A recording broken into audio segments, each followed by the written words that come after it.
Welcome back to 33 Dreams of Indy. I'm your host, Robert Earl, and today I'm joined by Darren Keene. Darren is about ready to celebrate his birthday, so happy birthday, Darren. Thank you. I appreciate it. Be coming up here just a little bit. Darren attends the University of Florida, working on an engineering degree. What do you like most about living in Florida? I just like the weather, really. The weather's always good. It's sometimes it's a little too hot for me. Believe it or not, like my ideal weather is probably like a nice day at Indy where it's like 70 degrees, But yeah, 90 degrees is better than 60 degrees and raining. So, but yeah, Florida's great. I've lived here for most of my life, apart from 2 years in England. So just remember that when you're able to do off-season testing and the rest of them are shoveling snow in Indy, I'll make sure I send you a photo of Indianapolis buried in snow while we're enjoying it. I'm just down the street in Clearwater, so yeah, I'll understand that for sure. Yeah. Had a solid weekend, it looked like, at WeatherTech Raceway Laguna Seca. Race number 1 finishing 7th, race number 2 finishing 6th. Tell me a little bit more about how you saw the weekend. I was pretty disappointed with the weekend. It didn't go how I wanted it to go. And, it's just one of those things where I didn't really connect with the car. Not that the car was bad. It's just that it didn't seem to mesh that well with my driving style and such. So I think we just struggled a little in qualifying. And the car definitely got better like throughout the weekend. But it was just pretty difficult with only one practice, and we kind of got off on the wrong foot, and then qualifying comes, and qualifying, it's the most intense part of the weekend for the drivers. And, sometimes I have tendencies to overdrive when I feel like everything's not 100% like clicking, and then that leads to a little more mistakes, unfortunately. So qualifying didn't go great. I think I qualified 10th or 8th and 7th, but I got a penalty when I qualified 8th, so I ended up starting 10th. And then the races were okay, I still wasn't super happy with the overall result. I did the best I could in the races. I got a couple spots in each race, but definitely not the way I wanted to finish the championship. I was hoping to fight for 3rd all weekend, and unfortunately, I wasn't really able to join in on that fight. But, it was completely congratulations to Christian, because it was Christian, Colin, and myself fighting for 3rd. And both of them did a really good job all weekend. And, they all deserve it. So it was a good weekend. Talk about that 30 minutes that you get. Here, especially, it was 2 weeks. It was such a build-up. It was a return back to Laguna Seca, a track that most of the teams had never been to before. And then, oh, by the way, you get one practice session. To be honest, I thought that the practice session was going to work pretty well for me. Usually I get up to speed really fast. So I was like, okay, this is great. Like, I'm good at this. I should be sitting pretty good here.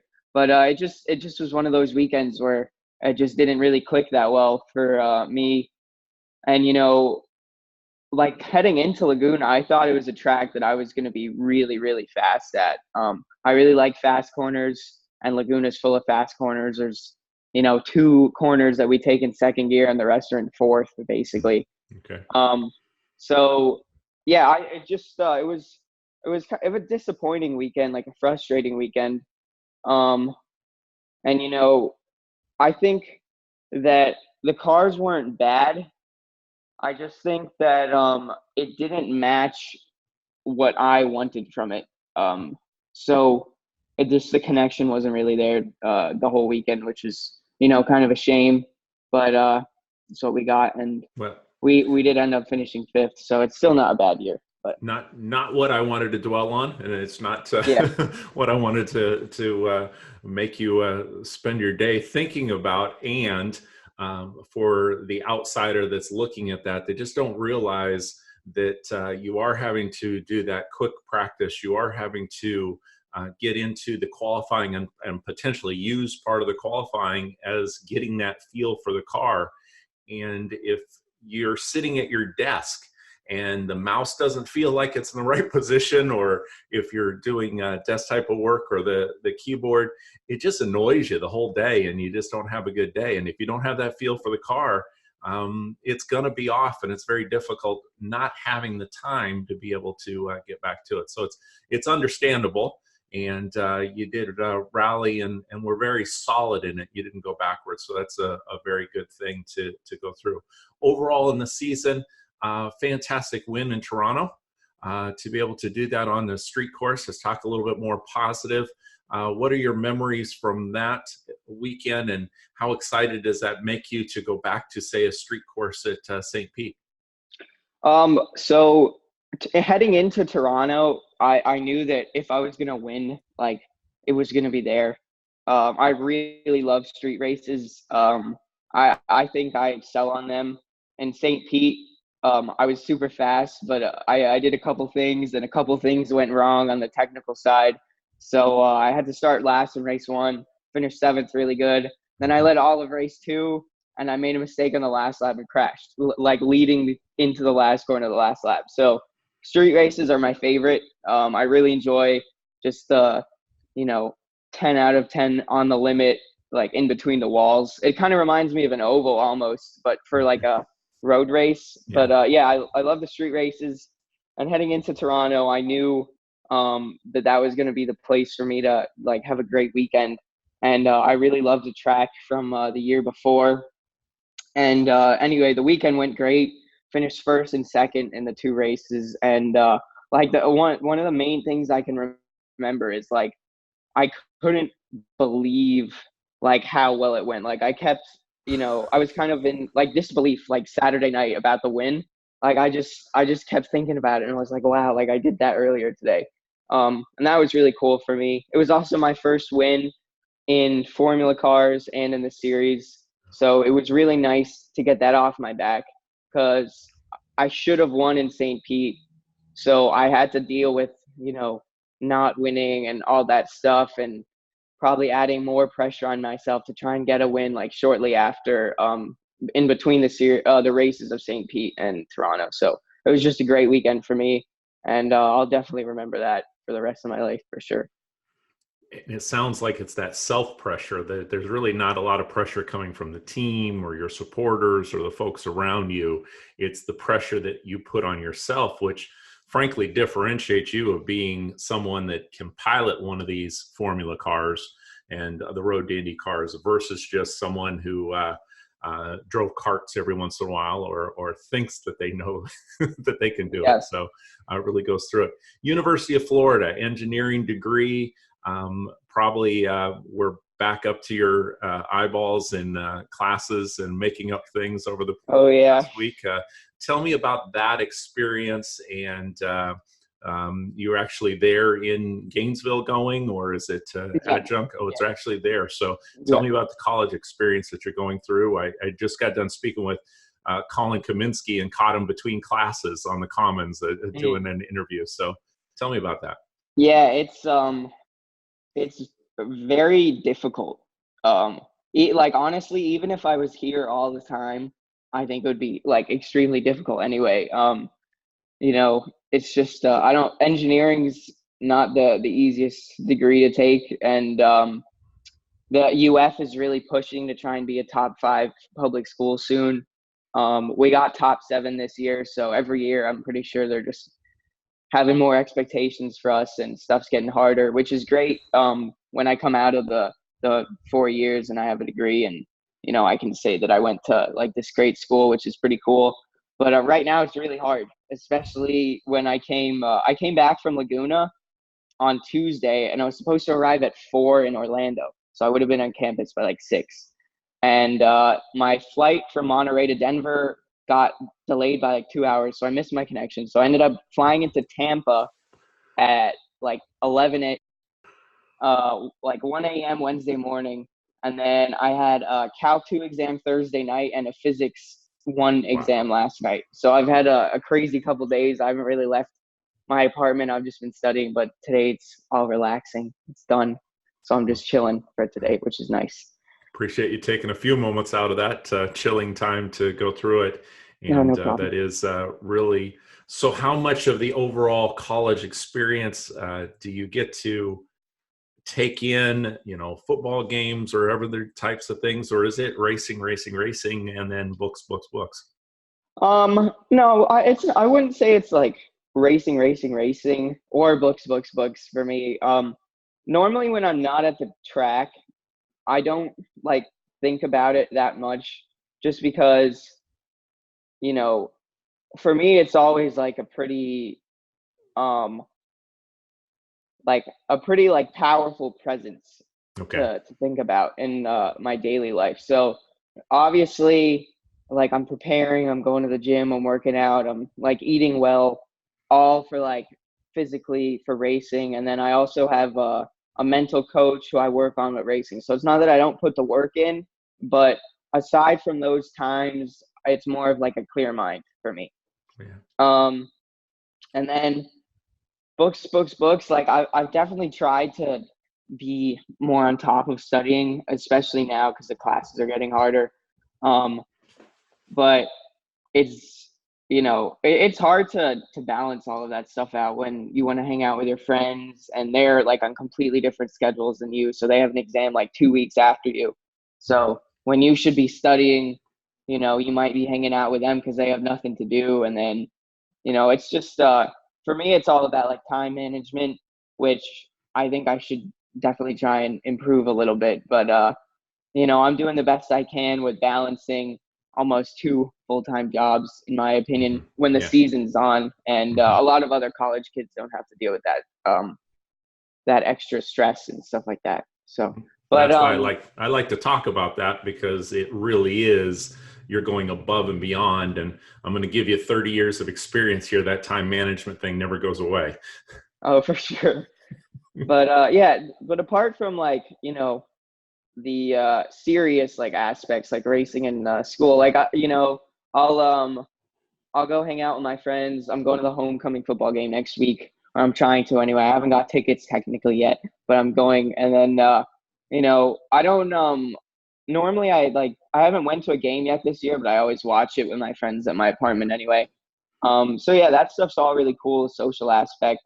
And it's pretty cool just you know, having all your friends in one place, which is, different from like every other aspect of my life. Like, you could have a friend like 20 minutes away, but everyone's so central around campus. So it's pretty cool that you can see your friends so often and hang out and get lunch and stuff like that. That's really nice.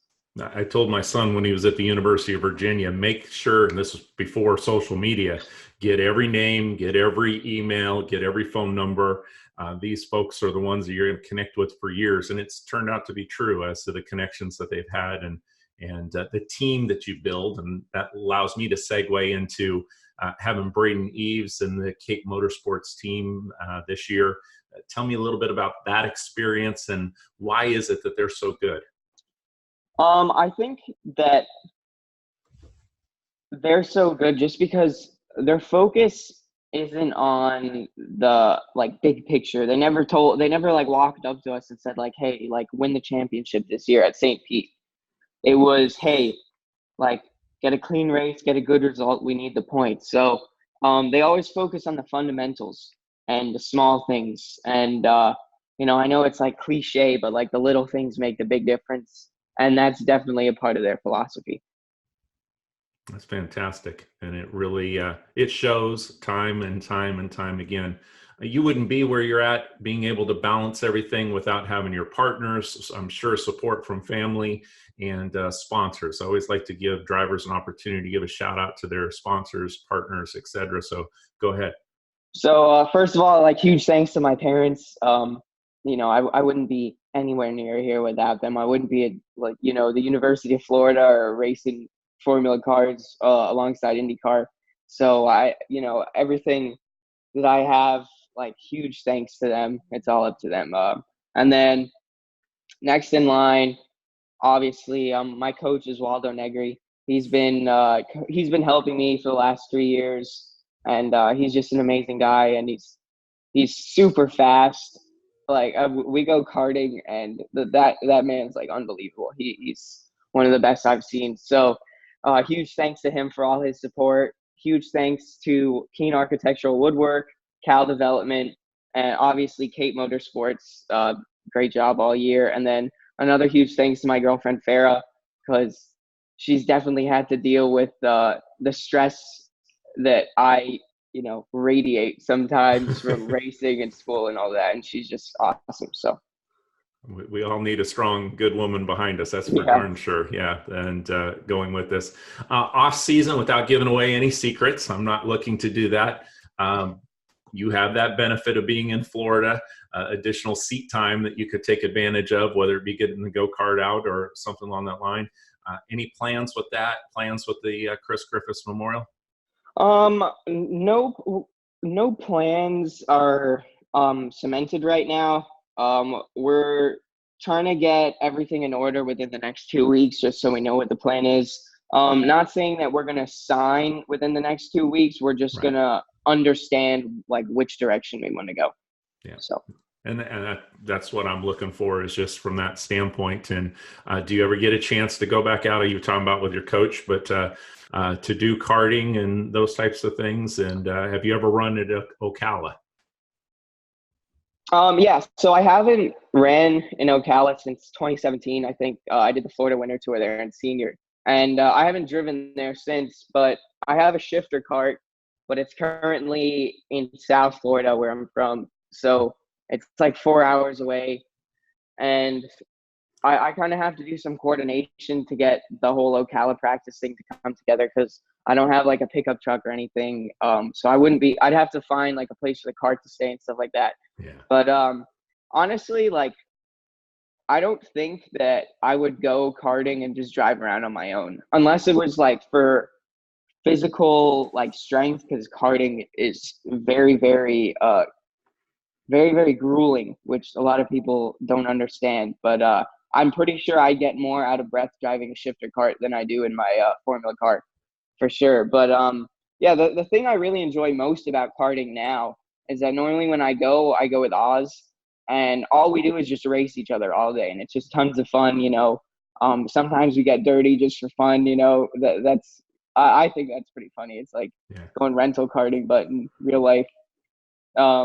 But yeah, I haven't put any of that into play yet. And then as far as Formula car testing or race car testing, I don't think I'm going to do the Chris Griffiths, just because I'm trying to minimize days of school miss. I've done it 2 years in a row now, and I was the fastest out of everyone for the last 2 years. So I don't really see a big benefit there. And I was also in Pro Mazda last year when I did my day in Pro Mazda. I also was the quickest of the weekend. So as far as like going there to drive a Pro Mazda again, I don't think there's a big benefit. I know I'm fast at Indy, and I'll just try and save a little bit of money for next season and save some school absences as well. Mm-hmm.